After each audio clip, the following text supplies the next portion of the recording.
자, 오늘은 수업 내용이 도장의 서비스 품질에 대해서 이야기를 합니다. 자, 매번 한 개씩 하지만 경영 마케팅에서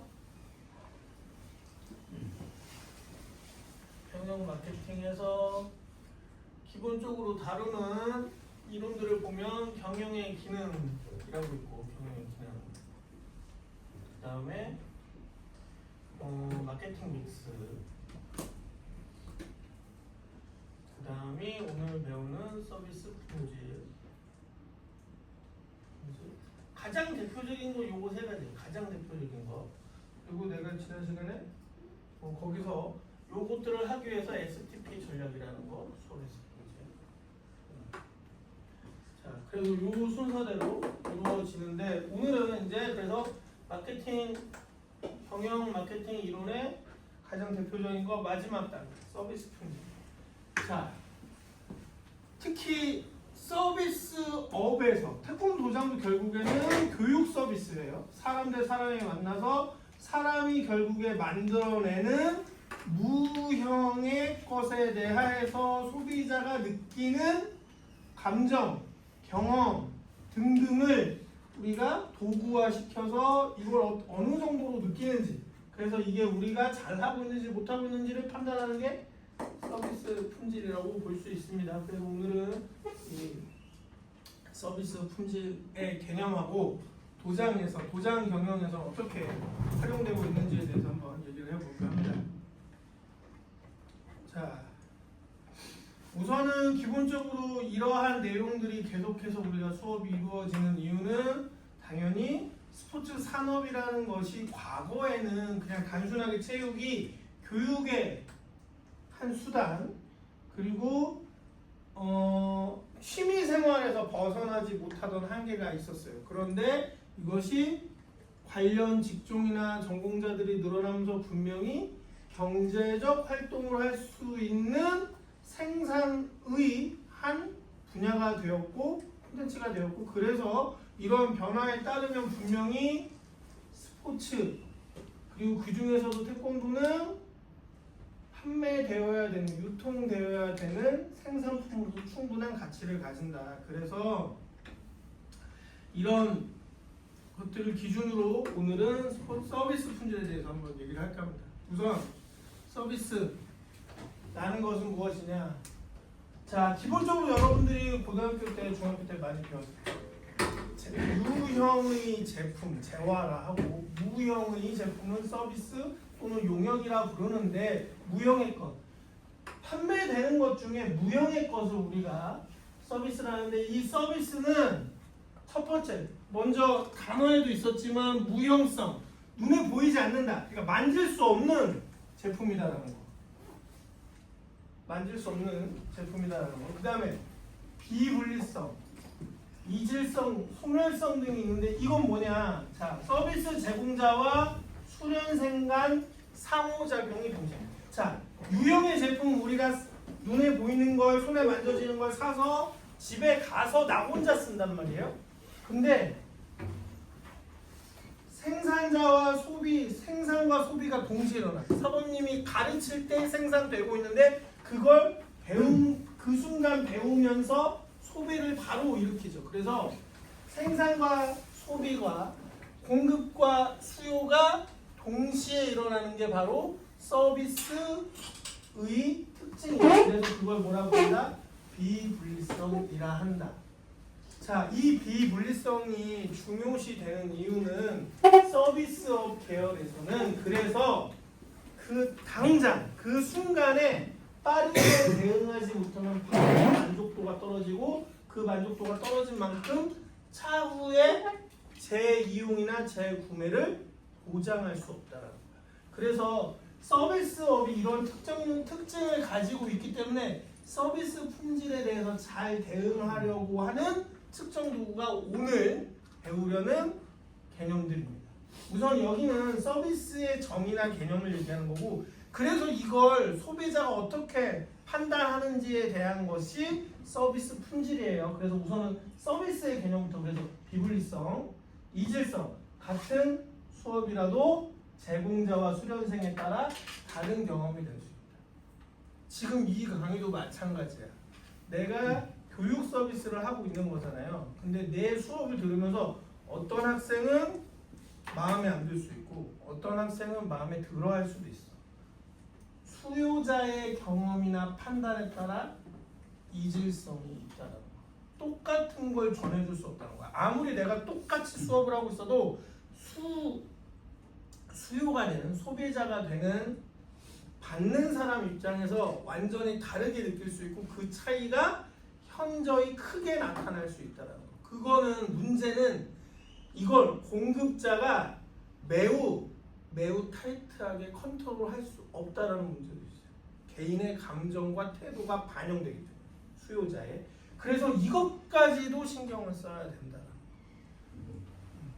우리가 왜 서비스업이 힘들다 하겠어요. 뉴스에서도 많이 보죠. 그 마트나 이런 곳에서 일하시는 분들, 백화점에서 일하시는 서비스업의 종사자들이 손님 대하기가 되게 힘들다, 굉장히 힘들다라고, 그래서 문제가 터지는 여러 가지 사건 사고들도 많이 보죠. 왜? 소비자가 아무리 매뉴얼에 따라 똑같이 우리가 생산하고 공급해도 받는 사람이 다르게 느끼는 걸 도저히 일일이 다 케어할 수 없다. 그래서 서비스업 분야의 사람들이 여러 가지 방법으로 장치를 만들어서 그걸 최대한 바꾸려고 아니면 조정하려고 노력하지만 그거 분명히 한계가 있다는 거. 자, 소멸성. 제공된 서비스는 저장할 수 없다. 그래서 사라진다. 스포츠는 대체적으로 유형과 무형이 다 동시에 생산되고 공급됩니다. 야구 경기도 여러분들이 어제 본 스포츠 중계도 보는 동시에 사라져. 다시 녹화해서 보는 건 그렇게까지 하지 않는 이상 내가 당장 이 시간에 야구 경기가 열리는 시간에 중계방송을 보던 건 1초 단위로 계속 사라지고 있죠. 지금 선생님의 수업도 마찬가지.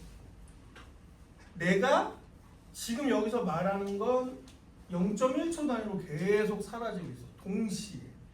생산과 동시에 사라지고 있어요. 저장이 안 돼. 이거 그대로. 선생님이 내일 다시 와서 이 PPT를 열어놓고 수업을 한다 하더라도 내가 내 말을 똑같이 할 수도 없어. 완벽하게. 내가 로봇가 아닌 이상. 그래서 소멸성. 서비스 제품이란 기본적으로 이런 특성을 가진다. 근데 이게 대체적으로 단점으로 작용하겠죠. 장점일 수도 있으나 좋은 서비스를 받은 사람은 자기만 그 기쁨과 행복과 아니면 그 만족감을 혼자 간직할 수도 있겠지만 이게 단점으로도 작용해 분명히. 이걸 컨트롤할 수 없으니까 지나가 버린 건 공급자나 생산자 입장에서도 다시 되돌릴 수 없단 말이에요. 소비자 입장에서는 똑같은 제품을 다시 살 수도 없는 거고. 그래서 이러한 단점, 이 특징으로 인해서 나타나는 단점을 최소화시키려고 서비스 품질이라는 개념을 만들어서 조정하고 조절하고 커뮤니케이션 하는 거야. 소비자들. 그러면 좀 더 이러한 특성에 의해서 나타나는 단점을 최소화시킬 수 있으니까. 오늘은 그래서 저 특징에 의해서 저 특징을 최대한 감소시키려고 만들어낸 측정 도구인 서비스 품질에 대해서 명확하게 한번 배워보겠습니다. 자, 그래서 앞서서 얘기한 건 서비스의 개념이고 이걸 상쇄시키기 위해서 만들어낸 게 서비스 품질인데 이 서비스 품질은 고객이 제공받은 서비스에 대한 전반적 우수성, 탁월성에 대한 평가를 의미한다. 그래서 사실은 이 서비스 품질은 객관적인 기준보다는 뭐에 가깝다?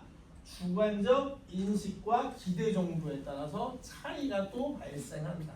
하지만 이걸 알고 대응하는 것과 모르는 것은 확실히 생산자 입장에선 다른 상황이 벌어지겠죠.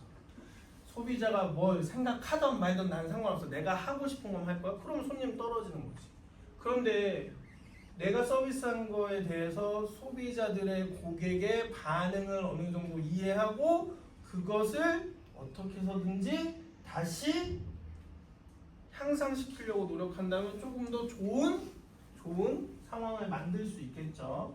그래서 고객의 주관적 인식과 기대 간의 차이에 의해서 자 나는 태권도장에 갈 때 어떤 특성을 가진 내가 기대했던 사범님 밑에서 배워서 내가 일품을 따야지 어떻게 수련해서 싸움을 잘해야지 아니면 진짜 무술을 제대로 배워야지 하고 갔는데 생각보다 너무 단편적으로 가르치고 내가 정말 배우고자 하는 기술을 잘 못 배우고 하니까 여기에 대한 만족도가 떨어져. 그래서 우리 사범님의 전문성이 떨어지는 것 같아요 라고 평가할 수 있어. 즉 기대와 내 주관적 인식의 차이가 나. 그런데 다른 친구는 난 이 정도도 만족해. 우리 사범님이 가르쳐 주시는 거 나는 충분히 만족해. 재미있어 라고 한다면 같은 걸 배웠지만 서로 다른 만족감 때문에 경험 때문에 완전히 달라지죠. 그래서 그게 기대와 주관적 인식의 차이에서 오는 걸 서비스 품질이라 정의할 수 있다라고 하는 겁니다. 그래서 자 서비스 품질에서 얘기하는 5가지 특징이 있어요. 개념이 있는데 첫 번째가 유형성, 확신성, 신뢰성, 반응성, 공감성. 유형성 뭐냐? 물리적인 시설과 장비가 좋은가 나쁜가. 서비스라 해도 유형의 제품은 아니지만 서비스라 해도 그 서비스를 이루어내기 위해서 분명히 공간과 시설과 장비가 필요해요. 태권도 수련은 분명 서비스야. 교육 서비스. 근데 태권도 수련을 하기 위해서 장소가 필요하죠. 도장이 필요하고 그리고 미트와 같은 장비가 필요하고 그렇죠. 시설과 공간 장비가 분명히 필요하다고요. 그러면 우수한 서비스를 받기 위해서 거기에 보조적으로 반드시 필요로 한 그런 장비나 시설이 명확하고 매우 좋은 것들인가, 내가 원하는 수준의 공간과 시설과 장비인가, 합당한가, 그게 유형성. 그걸 평가하는 게 고객들이 평가하는 게 유형성입니다. 우리나라의 대체적인 교육 서비스들이 생각보다 좋지 않다라고 수요자인 학생들에게 느껴지는 이유, 또는 미국이나 영국과 같은 다른 나라에 비해서 우리나라의 교육 서비스가 비교받는 이유 여러 가지 요소들이 있는데 그 중에 하나가 뭐냐, 교육의 질은 높은 편이에요. 이 교사들의 질도 높고 전문성도 굉장히 높은 편인데 이걸 제대로 전달할 수 있는 도구나 보조적 수단들이 생각보다 약하다는 거야. 스포츠에서도 항상 이런 얘기를 하죠. 우리나라가 교육 수준도 높고 경제 수준도 높고 문화 수준도 높고 이런 게 다 올라왔어. 지금의 경제 수준을 보면 여가 산업이 굉장히 발전해야 되고 스포츠 산업이 굉장히 발전해야 그래야 되는데 잘 안 돼요. 왜? 이것에 대한 개념이나 어떤 이론적인 거나 학습은 잘 되고 있는데 그걸 보조할 수 있는 시설, 환경 등이 국민의 문화 수준, 국민의 인구 숫자에 비해서 턱없이 부족하니까. 그러면은 스포츠를 즐기는 사람들 입장에서 정부가 제공하는 스포츠 서비스가 이 유형성에는 만족이 안 되는 거지. 기대와 실제로 수용하는 것에 차이가 생긴다는 거죠. 유형성 그런 뜻이고, 확신성 신뢰와 안심을 주는 능력을 확신성이라고 합니다. 자, 서비스는 아까 특징 중에 뭐가 있어요? 비불성. 제공자가 제공하는 동시에 내가 소비하면서 사라진단 말이야. 그러면 그것을 순식간에 빠르게 바로 수용하고 내가 이해하고 그 사람을 믿어야죠. 내가 이걸 곱씹을 시간 없어요. 바로 믿고 바로 그것을 명확하게 인지하고 내가 배운 게 맞는 것이라고 이해할 수 있어야 돼. 그러려면 태권도장으로 치자면 지도자와 수련생 간의 신뢰가 완벽하게 있어야 돼. 그런데 그런 신뢰와 안심을 주는 능력을 평가하는 걸 서비스 품질에서는 확신성이라고 해요. 확신성. 우리 사범님이 나에게 신뢰를 주는 거야. 우리 사범님의 그 교육 내용이나 우리 사범님의 태도가 나한테 신뢰를 주는가, 라는 것들을 확인하는 게 바로 확신성. 그럼 여기서 조금 더 달라진 신뢰성은 뭐냐? 약속 잘 지키냐. 여기는 전문성에 대한 신뢰성이고요. 여기는 뭐냐?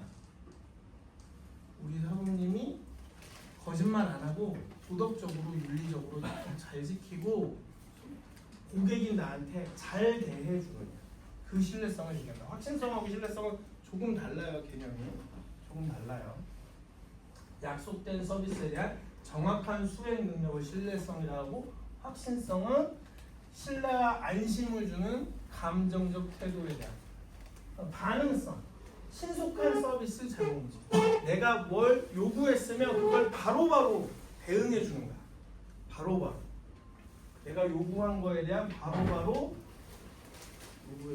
요구한 것에 대해서 바로바로 대응해 주는 거야. 이게 반응성입니다. 이거는 대체로 학부모님들이 매우 민감하게 생각하죠. 전화해갖고 상담했는데 거기에 대한 해결책을 빨리 주는 거야. 그런 것들 반응성 얘기하는 거야. 우리 아이가 조금 늦게 도착할 것 같아요. 차 기다리기 조금 한 1, 2분이라도 더 기다려주시면 안 될까요? 집 앞에 바로 나가 있게 할게요 라고 했는데 관장님이 운전하시는 관장님 운전을 나가는 거 아니면 운전하시는 분이 있어. 그러면 제가 다른 데 먼저 갔다 다시 올 테니까 좀만 기다리게 해주세요. 여기서 기다리다가 다른 학생들도 밀리니까 이렇게 얘기할 수도 있고, 빠르게 해결해 주는 거, 무언가 빠르게 반응해 주는 걸 신속한 서비스 제공의 의지를 반응성이라고 부릅니다. 그럼 공감성은 개인적 관심과 이해, 대면하고 커뮤니케이션 하는 거잖아요. 서비스는 눈으로 마주치면서 같이 부딪히고 하는 건데, 그래서 손님에 대해서, 고객에 대해서 공급자가 개인적인 공감 능력, 아니면 관심, 그리고 손님을 이해하려는 태도가 있는가, 그런 걸 보는 거죠. 그래서 딱 보면 서비스 품질이 태권도도 결국에 서비스업이라는 게 굉장히 명확한 것이, 우리가 태권도장 경영할 때 물론 관장님이나 운영자의 가치관에 따라서 우리는 무도를 가르치는 무도 도장이야. 그러니까 권위주의적이어야 되고 카리스마 있어야 되고 수련생은 관장님을 따라야 돼 라고 하지만, 고객의 입장은 안 그런데 수련생이나 학부모의 입장은 내가 내 돈 내고 가서 배우는 거야. 안 가도 그만인데 내가 당신을 선택했어. 나는 물건을 산 거라고 라고 관념을 가지고 접근했어. 그런 상황에 접근했어. 그리고 그러한 고객들은 뭘 생각하면서 당연히 여기 있는 것들을 생각할 수밖에 없어요. 내가 비용을 낸 만큼 그만큼에 대한 대가를 받고자 하니까.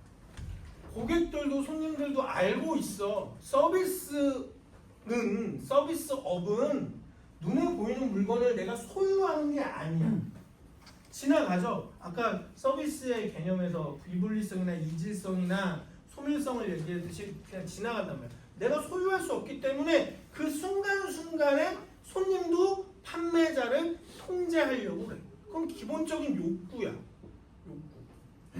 기본적인 욕구라고. 그러니 당연히 내가 돈을 낸 만큼 그걸 제공하는 판매자를 소비자가, 고객이 통제하려고 하는 상황에서 이걸 당연히 생각할 수밖에 없어요.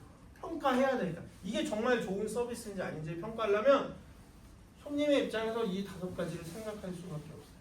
그래서 학자들이 연구해서 이렇게 만들어낸 거지. 진짜 좋은 서비스라면 여기에 좋은 점수를 받아야 된다. 아니면 이 5가지 개념에 잘 맞도록 행위를 해야 된다. 태도를 보여야 된다. 운영을 해야 된다. 자, 그래서 이 서비스 품질을 측정하는 5가지 개념은 유형성, 확신성, 신뢰성, 반응성, 공감성이다. 이 두 개, 신자 때문에 이 2개가 헷갈리는데 개념을 명확히 하라고 했어요. 여기는 약속된 서비스를 잘 이해하고 있는가 못하는가의 차이를 신뢰성으로 표현하고, 확신성은 전문성이 높아서 이 사람이 제대로 된, 내가 돈을 낸 만큼의 서비스를 제대로 해줄 거다라는 생각이야. 이 확신성은. 근데 여기는 약속된 걸 꾸준히 지속적으로 잘 행해주는 거야. 약속된 것을. 여기는 그래서 이 확신성은 전문성이라고 생각하면 될 것 같아요. 전문성. 오히려 좀 더 개념을 명확히 하자면. 근데 이제 이 학자들 중에 이걸 만든 사람들 이렇게 이름 지어놨기 때문에 함부로 바꾸기는 어려운데, 개념을 좀 생각하려면 여기는 전문성이겠죠. 내가 돈을 낸 만큼 거기에 합당한 내가 기대했던 것만큼의 그 사범한테서 좋은 프로그램을 얻어낼 수 있는 거 맞나? 그리고 그거를 제대로 줄 수 있는 전문성을 가졌는가에 대한 게 태권도장의 확신성이겠지. 그리고 여기는 약속한 거대로 항상 스케줄대로. 그러니까 도장의 그 상황을 대입해서 생각해 보면 한 달 일정표, 수업표를 만들었는데 그거대로 진행을 해주는지, 그리고 스케줄대로 진행을 하면서 항상 학부모와의 약속, 수련생과의 약속을 잘 지켜주는지. 차량이 우리 집 앞에 오후 30분에 와야 되는데 매번 3분씩 늦고 10분씩 늦어. 그러면 신뢰성이 있는 거야, 없는 거야? 없는 거야. 없는 거야. 자, 이런 것들을 얘기합니다. 그래서 자, 하나씩 좀 더 구체적으로 봅시다. 자, 태권도장은 매달 초에 공지된 일정에 따라 정확하게 수업을 운영하겠다. 일정을 잘 지키는 것부터가 신뢰성을 높이는 것이고, 공지된 휴강일, 승강심사 일정, 체육대 일정 등등 진도표에 따라서 수련을 가르친다. 이걸 지키는 게, 일정표에 따라서 정확한 프로그램을 지키는 게 바로 신뢰성이다. 이런 신뢰성을 잘 지키는 연구들을 보면 이런 신뢰성을 잘 지키는 태권도장들이 뭐가 좋은가 라고 보면, 자, 승단심사에서 물론 그렇지 않지만 우리나라 태권도장 분위기가 우선은 뭐 시스템적으로 뭐가 있든 그렇지 않지만 심사 탈락률이라든가 아니면 재수련, 재등록 의도에서 확실히 높은 평가를 받는다. 신뢰성이 높을수록 그런 연구 조사들이 있고, 자, 그 다음에 확신성. 자, 확신성은 좀 더 풀어서 설명하면, 도장의 지도자가 태권도 협회 몇 단 이상의 자격을 보유하고 있고 어떠한 전문성을 가지고 있어서 저 사람의 능력을 신뢰할 수 있다. 약속을 잘 지킨다라는 신뢰가 아니고 저 사람의 전문성을 우리가 보장할 수 있다라는 게 확신성이에요. 확신성. 그래서 이러한 확신성을 주기 위해서 태권도장에서는 내가 무슨 자격을 갖고 있다, 어떤 뭐 역량을 가지고 있다, 경력을 가지고 있다 등등의 홍보들을 하는 거지. 근데 이게 별것 아닌 것 같지만 수많은 소비자들을 연구해서 학자들이 이렇게 시스템화 시켜서 만들어 놓은 거잖아요. 결국에 소비자는 서비스 품질을 판단할 때 신뢰성, 확신성 등등 5가지 개념을 머릿속에 넣고 있으면서 구조화시켜서 판단한다는 건데, 그걸 우리가 역이용하는 거죠. 그러니까 확신성을 주기 위해서 이러한 홍보들, 광고들을 함으로써 상담 오는 학부모들, 수련생들, 그리고 또는 지금 현재 수련생인 사람들을 그대로 계속해서 유지하는 것들을 확신성을 줌으로써 계속 유지할 수 있으니, 그 확신성을 주는 방법을 마케팅에 이용하자면 내가 무슨 자격을 갖고 있다고 마케팅하고 홍보하고, 내가 어떤 경력이 있다고 홍보하고, 그런 것들. 대표적으로 태권도장에서 확신성을 주는 방법이 뭐예요? 어느 학교의 태권도 전공을 졸업했다, 그런 도장이다라고 많이 붙여놓죠.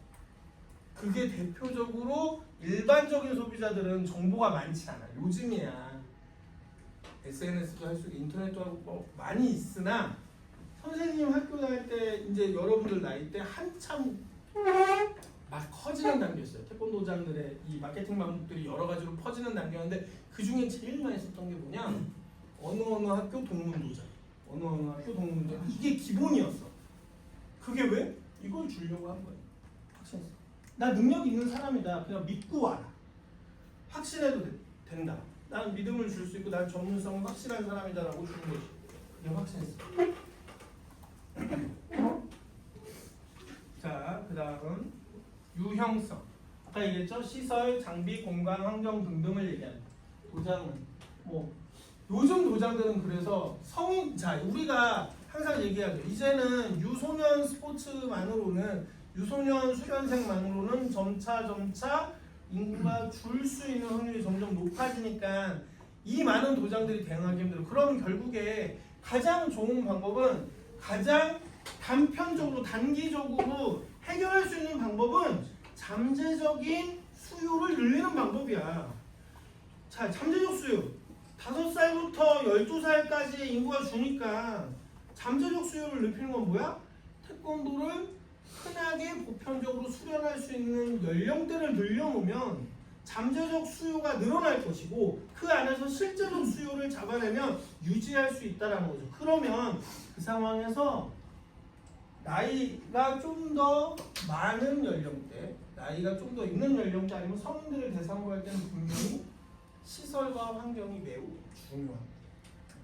여러분들이 스포츠 전공자지만 본인들의 전공이나 전문성을 좀 빼놓고 생각해 보자고. 어디에 놀러 가, 어디 식당을 가, 아니면 어디에 놀러 가, 뭐 그랬을 때 가장 먼저 뭐 보게 돼? 우리가 리뷰에서 보는 게 뭐야? 리뷰 글만 보겠어? 다 사진 찾아보지. 여기 예쁜 데인가?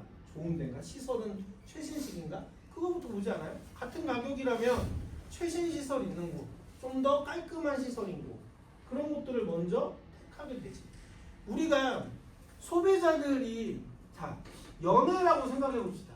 솔직하게 연애를 할 때 사람이 남자 대 여자가 호감을 느낀다는 것이 첫 번째가 뭐야? 첫인상. 첫인상이 뭐야? 외모야. 그렇지? 내 마음에 드는 외모인 거야.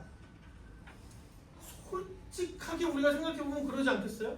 처음에 딱 봤는데 우선은 외형이 시각적으로 먼저 눈에 들어오잖아. 선생님도 강의 이거 시작할 때 딱 들어오면 아 이거는 학기는 왜 이렇게 또 작은 강의실이지? 그거부터 생각해. 눈에 보이는 시각적인 정보가 가장 먼저 뇌에 박힌다. 그러면 태권도장도 다. 지금은 소비자들이 예전처럼 무도 교육을 하는 곳에 가면 스승과 제자 관계가 너무 뚜렷해서 학부모도 관장님한테 이렇게 반드시 해야 된다고 생각 안 해.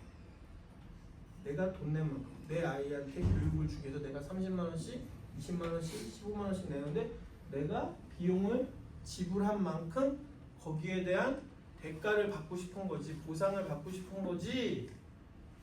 우리 아이 정신 차리게 해주세요, 개몽해주세요 하면서 감사합니다 관장님 이렇게 안 한다고. 언제든지 옮길 수 있는 도장은 학부모들 입장에선 분명하게도 그냥 서비스. 내가 비용을 낸 만큼 우리 아이를 잠시 보살펴주는 보육원 같은 어린이집 같은 존재예요.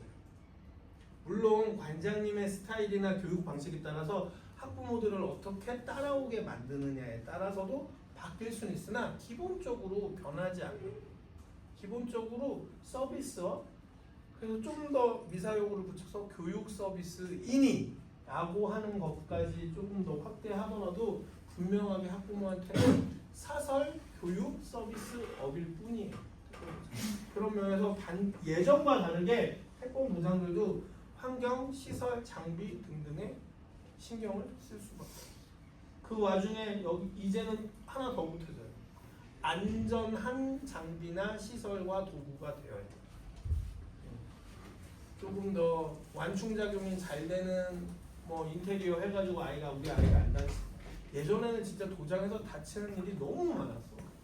그냥 공놀이 하다가 태권도 하다가 뭐 수련하다가 그냥 벽에 부딪혀서 어디 다치는 애들도 많고. 근데 요즘은 그런 거가 학부모한테 용납이 아예 안 돼. 이해가 아예 안 돼. 안 다쳐야 돼 그냥 무조건. 그러니까 태권도장들이 어떻게 해? 점차 겨루기 프로그램을 없애는 거 아니야. 겨루기를 하면 다치는 사람이 10명 중에 1명은 나올 수밖에 없어. 멍이 들건 뭐하던 간에. 근데 학부모들이 싫어하니까. 근데 도장이란 공간의 유용성은 또 알아. 학부모들. 그러니까 보내긴 해야 돼. 근데 다치지 않았으면 저희는 겨루기 안 합니다. 아니면 조금만 합니다. 발차기만 가르치고 갑니다. 점점 이렇게 가는 거죠. 그리고 그걸 또 보조하기 위해서 내부 시설들을 막 쿠션감 있는 완충작용이 되는 막 인테리어들 하고 그러다 보니 또 성인들하고 또 괴리감이 생겨. 갔더니 뭐가 돼? 성인들이 태권도 배우고 싶어서 왔는데 태권도장에 뭐가 생겼느냐? 유치원 같이 생겼어. 알록달록하고 반짝반짝하고 유치원 가고. 아 여기는 나는 주짓수처럼 겨루기를 배우러 왔고 격투기를 배우러 왔고 무술을 배우러 왔는데 여기는 유치원이잖아. 안 오는 거야. 그러니까 이런 부분에서 선생님은 태권도장은 분명히 요즘 그렇게 나타나고 있지만 서서히 계속 나타나고 있지만 분명히 태권도를 한 공간에서 모든 연령대를 우리나라의 현재 상황에서는 그 한 공간에서 모든 연령대를 아우르는 그 수련은 아직은 힘들 거라고 봐요. 미국은 그러면은 왜 가족 단위 아니면 모든 연령대가 공간에서 할 수 있느냐? 이거는 미국의 문화랑 조금 그 부분을 이해를 해야 돼요. 미국도 아이들 위주로 요즘 사범님들 관장들 아이들 위주로 한단 말이야. 알록달록하게 하고 싶어요. 근데 그렇게 하려면 너무 비싸. 미국은 정말 많은 비용이 들어. 뭐 하나 공사하려고. 그래서 미국에 빠르게 안착하고 싶은 관장님들이 우리 한국 이주 사범님들이 이주 사범님들이 택한 방법은 우선은 공간이 있어야지 운동을 할 수 있고 내가 장사를 할 수 있잖아. 비즈니스를 할 수 있잖아. 그래서 공사를 다 하지 않고 페인트 칠만 칠해놓고 벽에 거울만 있으면 우선 수련을 시작하는 거야. 그렇게 도장을 만들다 보니까 태권도장은 그렇게 생긴 곳이라는 게 그냥 미국 사람들한테도 머리에 박혀있는 거야. 그러니 굳이 알록달록하게 할 필요가 없지. 거기서 태권도 수련을 위해서 필요한 장비들만 조금씩 늘려가고 조금 더 안전하게 만들고 깨끗하게 만드는 정도지 굳이 우리나라처럼 대상자가 어린아이다 라고 고정화되어 있지 않기 때문에 쿠션이다 보다 알록달록 유치원처럼 만들 필요가 없는 거야. 그런데 재밌는 건 그런데 애프터스쿨을 하는 도장들에 가보면 그렇게 되어 있어. 도장이라는 공간은 안 그런데 뒤에 강의실, 교실, 아이들 그 사물함 있고 한 곳에 가면 알록달록 돼 있어. 애들을 위한 곳이, 아이들을 위한 곳이. 애프터스쿨을 하는 프로그램 장소. 그래서 애초에 시작이 미국은 너무 비용이 비싸다 보니까 도장을 차리고 운영하는데 한 번에 다 하려면 너무 비싸다 보니까 우선은 공간만 있으면 페인트 칠하자. 거울 한 발차기 개인 혼자 거울하고 지지대만 있으면 된다. 그 생각으로 빠르게 만들다 보니 우선은 고착화된 인테리어가 매우 간단한 거예요. 그러다 보니 어른이 와도 별 뭐 그냥 일반 교실, 강의실 같은 곳이고 그러다 보니까 어른들의 접근성도 쉬워지. 근데 우리나라에서는 어른들이 태권도를 배운다는 게 태권도가 어떤 운동인지 아니까 배우고 싶어해. 그런데 가보면 유치원 같아.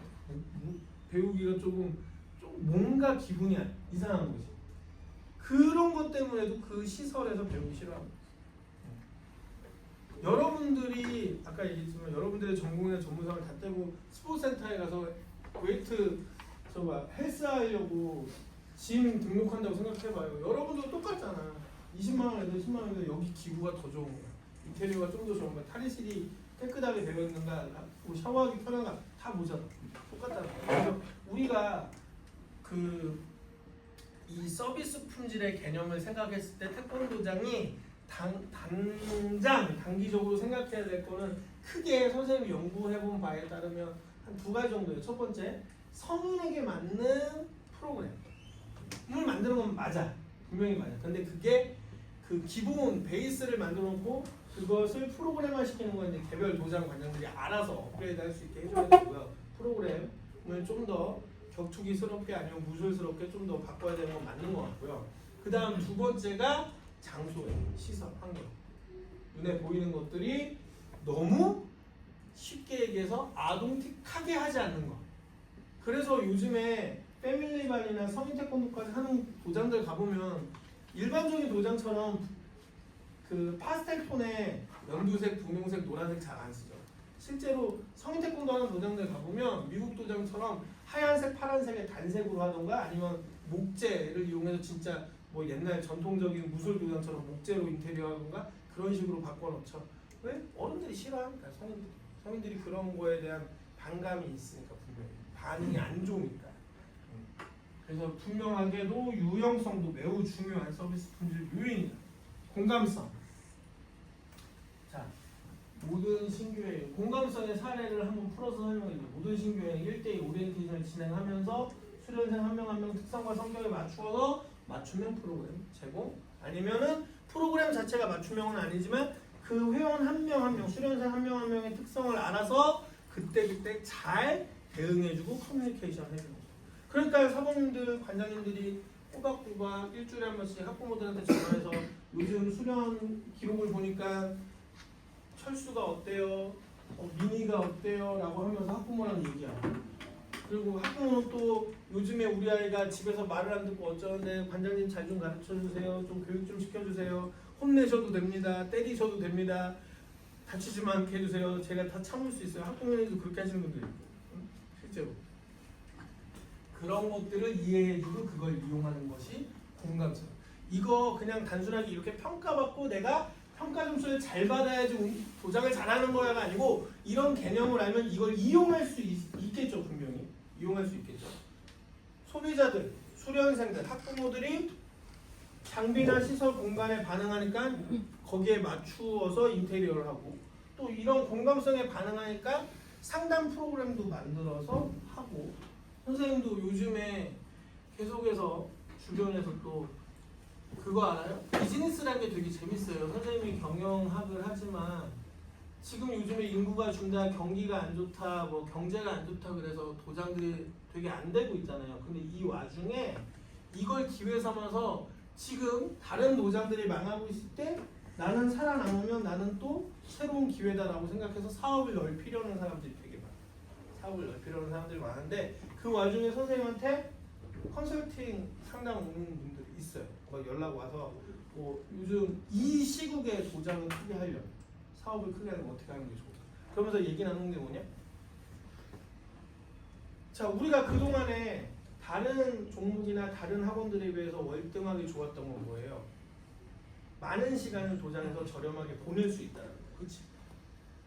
학교의 보완제로서 학교를 대신하는 공간으로 해왔다는 거예요. 근데 그건 이제 모든 스포츠 계열 유소년 체육을 하는 그 학원들이 다 하고 있어요. 그 다음은 뭐냐? 그러면 최근에 우리가 역으로 하는 거. 그러면 우리가 그동안 해왔던 거 말고 요즘에 유소년들에게, 유소년 학생 수준, 그 학생 나이 또래들에게 필요한 교육이나 학교가 다 못 해주는 게 뭐지? 근데 밖에서는 그것 때문에 비즈니스가 생기고 있는 게 뭐지? 뭐 이런 걸 생각해보면 쉽게 하나 정도는 떠오를 수 있는데, 선생님이 그래서 그 사업하고 싶어 하시는 분한테 말씀드렸던 것 중에 하나가, 분명히 도장들이 점차 인구수의 문제, 경제 상황의 문제로 인해서 문을 닫는다 하더라도 완전히 없어질 수 없잖아요. 태권도 비즈니스가 없어질 수 없죠. 그래서 첫 번째는 요즘 나이 또래의 수련생들과 유소년 수련생들과 그 나이 또래를 자녀로 데리고 있는 학부모들이 많이 하는 소비 활동, 교육 소비 활동을 다 포괄한 종합 스포츠 학원을 차리고, 그리고 그 안에 반드시 빠지면 안 되는 것 중에 하나가, 선생님은 아동 심리 상담 반드시 넣으라고 했어요. 프로그램. 요즘에 아동 심리 전공하는 사람들도 많이 배출돼요. 자격증도 많고. 그리고 여러분들도 심리 상담 교육받아서 자격증 딸 수 있어요. 한 1년 정도 교육받으면 돼요. 1년 정도 교육받으면 돼. 그 자격증 딸 수 있어요. 근데 이런 공감성을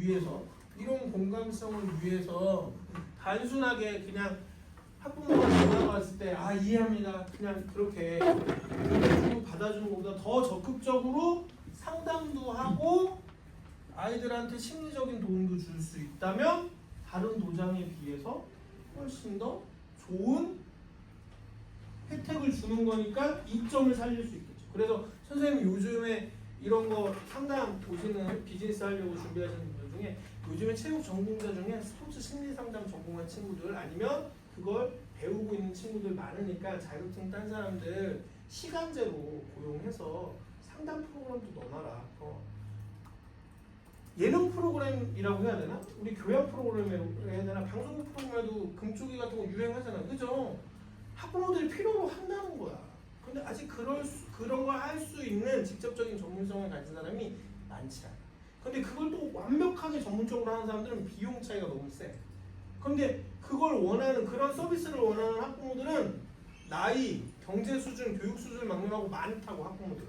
그러면 도장에서 조금 저렴한 비용으로 덜 시간을 들이면서 도장에서 같이 할 수 있다면 확실히 좋은 거죠. 그래서 선생님 요즘에 추천하는 방식이 도장에서 비정기적으로 아니면 정기적으로 하되 매일같이 항상 운영하지 말고 한 일주일에 한 번, 뭐 한 달에 2번 정도 해서 필요한 아이들한테 제공하는 방식으로 전문가들을 초빙하거나 초대해서 좀 저렴한 비용으로 그런 상담 프로그램을 만들어 놓으면 도움이 될 거다. 근데 실제로 그런 프로그램을 준비하는 도장이 있어요. 그래서 아예 그걸 아예 프로그램에 넣어요. 본인이 이런 공감성 때문에 관장님이 일일이 학부모랑 응대하고 대화하기 한계가 있거든요. 한계가 있어요.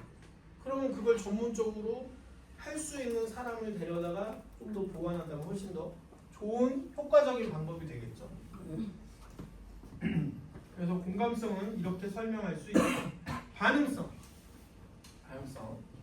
자, 질문이나 요청 사항에 대해서 즉시 조치해 주는 걸 반응성이라 하는데 그래서 이 반응성을 높이고자 카카오톡에서 요즘 카카오톡에서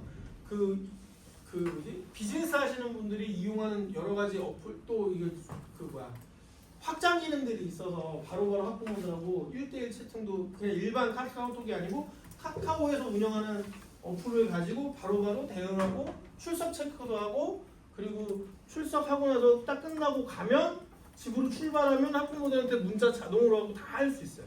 다 그런 것들이 다 이거를 뭐 때문에 하는 거다? 일종의 서비스 품질 중 반응성에 관련된 일들이다. 분명하게도 서비스업은 이 5가지 서비스 품질 개념에서 벗어날 수 없어. 왜? 아까 처음 보았던 맨 앞장에서 봤던 서비스의 개념 그 비분리성, 이질성, 소멸성 이것 때문에 나타나는 단점을 보완하고 측정하고 해야 되기 때문에 이 서비스 품질 개념 5가지를 벗어날 수가 없습니다. 자, 이렇게 여기까지 봤고 5분만 쉬었다 합시다.